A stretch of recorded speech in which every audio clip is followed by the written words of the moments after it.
நம்ம அந்த சீப்பை வந்து கட் பண்ண போகிறோம். சீப்பு வந்து நீங்கள் கத்தியை வச்சு நார்மலாக கட் பண்ணுறதை விட ஹீட் பண்ணி கட் பண்ணிங்கன்னா உங்களுக்கு ஈஸியாகவே கட் பண்ணிக்கலாம். அதனால் நான் வந்து ஒரு பழைய விளக்கு வந்து எடுத்திருக்கேன். உங்களுக்கு இதில் ஹீட் பண்ணுறதுக்கு உங்களுக்கு எது இருக்குதோ அதில் வந்து நீங்கள் ஹீட் பண்ணிக்கலாம். இந்த மாதிரி ஹீட் பண்ணி கட் பண்ணிங்க அப்படின்னா உங்களுக்கு ஈஸியாகவே நீங்கள் வந்து கட் பண்ணிக்கலாம். பாருங்கள், நான் இப்போ வந்து ஈஸியாகவே கட் பண்ணியாச்சு.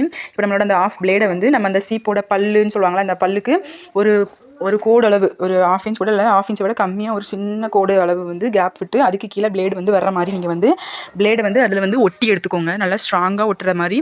ஃபெவிக்விக்கு இந்த மாதிரி கம்மு வந்து போட்டிங்கன்னா உங்களுக்கு வந்து நிற்காது. ஃபெவிக்விக் இந்த மாதிரி போட்டு வந்து அதில் ஸ்ட்ராங்காக போட்டு ஒட்டி எடுத்துக்கோங்க. பாருங்கள், நான் எப்படி ஒட்டி எடுத்திருக்கேன். அந்த மாதிரி ஸ்ட்ராங்காக வந்து போட்டு ஒட்டி எடுத்துக்கோங்க. ஒட்டி எடுத்துகிட்டு இப்போ நம்மளோட மிஷினில் இந்த ப்ரெஷர் ஃபுட்டில் ஒரு நட்டு வந்து நம்மளுக்கு கொடுத்துருப்பாங்க. அதை வந்து நான் இப்போ வந்து கழட்டி எடுத்துக்கிறேன். நீங்கள் கழட்டிட்டிங்கன்னா உங்களுக்கு ப்ரெஷர் ஃபுட்டுமே வெளியில் வந்துடும். இப்போ நம்ம அந்த நட்டு தான் நம்மளுக்கு வந்து இப்போ நம்ம அந்த நட்டு அளவுக்கு தான் நம்ம வந்து ஹோல் போட்டு எடுக்க போகிறோம். பாருங்கள், நட்டு அளவுக்கு நான் ஹோல் போட்டு எடுத்திருக்கேன். நீங்கள் அந்த ஹோலுமே நீங்கள் ஹீட் பண்ணி ஒரு ஊசி வச்சு ஹீட் பண்ணி நீங்கள் போட்டிங்கன்னா ஈஸியாக போட்டு எடுத்துடலாம். இப்போ நம்ம அதை வந்து ஃபிக்ஸ் பண்ணி பாருங்கள், நம்ம வந்து நூலை வந்து சிசர் வச்சு நம்ம வந்து கட் பண்ண தேவையில்லை. அதிலே நம்ம வந்து கட் பண்ணிக்கலாம். நான் பாருங்கள் ஸ்டிச் பண்ணி காமிக்கிறேன். பாருங்கள், ஸ்டிச் பண்ணி நம்ம வந்து சிசர் வந்து நம்மளுக்கு தேவையே படாது. சிசர் கட்டர் எதுவுமே நம்மளுக்கு இதில் வந்து தேவைப்படாது.